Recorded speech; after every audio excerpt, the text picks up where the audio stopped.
showdown's just a couple of weeks away? Yeah, well, certainly there's been a bit of a different build-up to it this time around. It's certainly exciting to know that we'll be playing a game within the next 2 weeks. I think everyone's certainly looking forward to it. I know we are as a playing group. I'm sure the general public are as well. Preparation-wise, we just saw the boys do a boatload of running, varying distances. Given your history and how explosive footy will be when it comes back, do you feel like you've had enough time to prepare and avoid any sort of dramas going forward? Yeah, I think as players we put full faith and trust in the strength and conditioning staff and the programs that they set us over that break, and we know that certainly last week the way we trained, we stepped right back into the action right from the get-go. We were doing sort of 12, 13, 14k sessions by the end of the week, full contact, that type of stuff, and we know that that's going to hold us in really good stead for playing a game in a couple of weeks' time, and that we've still got sort of 3 or 4 of those types of sessions up our sleeve to prepare us. So look very, very confident in the staff that we've got here, and that my body's going to hold up okay. What speeds are you getting to? Like you got full sprint top speed? Yeah. Top speed. So everyone's kicking, their maximum distance that they need to, and really preparing their body in every single way possible to play a game. Top speed the most concerning, or the toughest thing to replicate at the time that you guys had on?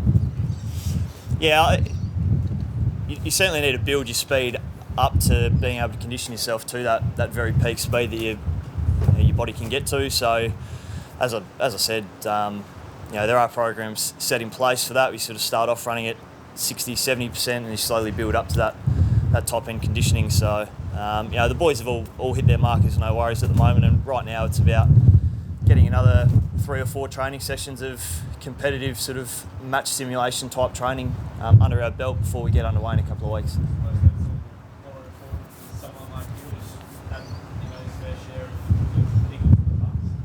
Yeah, there's a few of us that have suffered joint type issues over the last few years. Myself, Tommy Cleary's got a sort of a foot issue that has lingered for the last couple of years. Jack Watts obviously with his ankle. So there's a few of us that do get monitored from time to time. Like this morning, for example, we were doing an off-legs conditioning session while the other guys were out here running. But then later on in the week, we'll do the full session. So there are a group of us older boys that need to get looked after from time to time. Have you shed a couple of kilos over the enforced break?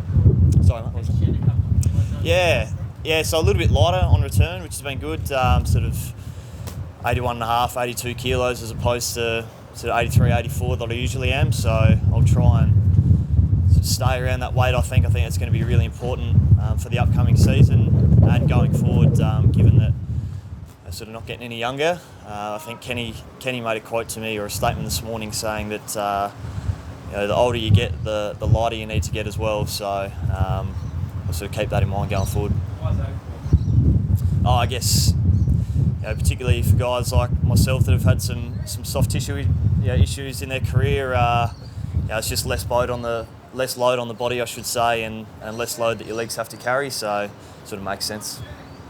How's the body pulled up from the contact stuff? Yeah, I think from the Wednesday session last week, I walked away with 3 corkies in a split lip. So that was the first session.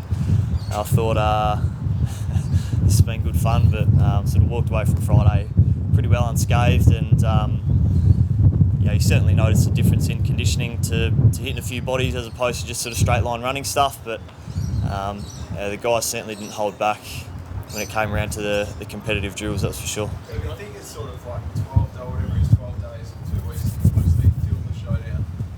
How do you reckon, it might be hard to compare, but how do you reckon you're placed now as opposed to if you had a full pre-season, you're full whack and round 1, 2 weeks away? Yeah, I guess that's a bit of the unknown, isn't it? You could mount a fair argument as to say that we'll be fresher and perhaps the bodies will be better prepared for a game having only sort of 5 or 6 weeks worth of a pre-season as opposed to 2 or 3 months. And then there's the other way around that the bodies might not be conditioned to the running aspect of a proper game. So we'll sort of wait and see how things unfold. I know from a personal point of view, my body feels really, really fresh at the moment, and I don't think that playing a game in 2 weeks' time will be too much trouble. So we can't wait for it. One more bloke, you said this morning, you guys have discussed the nature of being flexible and adapting to Yep. the team that does that the best. He says about the most success. Can you talk us through what you guys have sort of discussed and your approach to it? I think it's more of a mindset thing from this, at this point in time. We know that things in the world we're living in at the moment are unfolding pretty rapidly, and they can change at at the drop of a hat. So we've got to be prepared for that sort of stuff. With the restrictions of what we can and can't do around the footy club at the moment, they can change from a day-to-day basis. So we've got to be prepared for those changes. We don't know whether the fixture is going to be the same next week as it is right now, in terms of whether we can travel to and from states or not. So just got to be really open-minded about things and be prepared for things to change and be prepared to adapt to them as they do. Has it meant any new positions inside the club, what sort of training things, like us to that resilience project thing? Has it made you sort of fulfill mental side things that the club put in the break?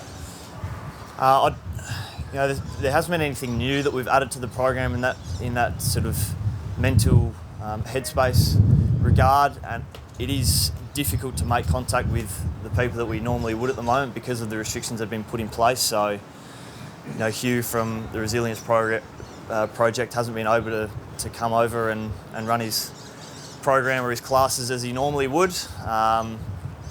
Dave Stevenson, our mindset coach, is running his sort of stuff over Zoom at the moment. So they're just the types of adaptations that we've had to make over the last little while, and hopefully we can get those guys back on board as soon as possible around the football.